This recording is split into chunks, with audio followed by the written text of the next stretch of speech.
Hello mga kamamshi. Heto, good morning po sa inyo. After ang breakfast, ayan, pinowderize natin itong moringa seeds Ganito siya. Ito yung moringa seeds na binalatan, inalis yung mga brown. Ayan guys, medyo sinangag natin ng konti, tapos giniling natin dun sa panggiling ng paminta. So, napabili tayo ng empty capsule. Ganyan siya. Empty capsules sa Pilipinas. Salamat po kina nanay, kay Sister Cherry, sa pagdala po nito. Kasi since hindi ko po ito manguya, very effective po kasi ito pag ninunguya.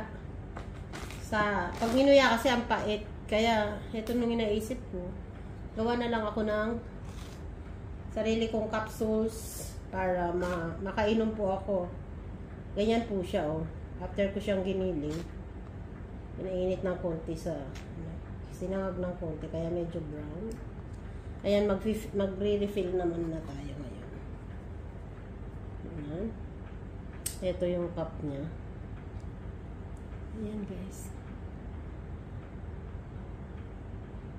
Pak. Ayan. Ganyan siya.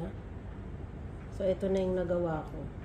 Matrabaho lang guys, pero syempre, kailangan ng katawan para sa maintenance. Maganda po kasi ito sa fatty liver, sa cholesterol. Iinom ka lang ng ganito ng 2. O kahit ilan ang kaya mong inumin. Wala naman kasi itong overdose, kasi gulay lang po ito.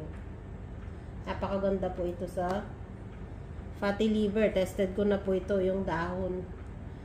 Pero mas effective po itong bunga.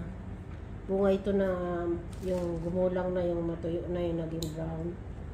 Ayan. Isa pa. Gawa ulit tayo. Ayan po. Oh.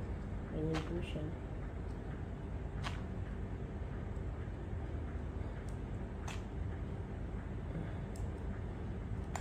Meron po talagang panglagay na capsule.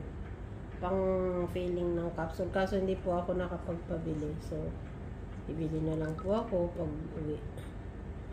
Ayan, ready na ang ating maintenance na moringa powder. Ayan po, ganyan lang po siya.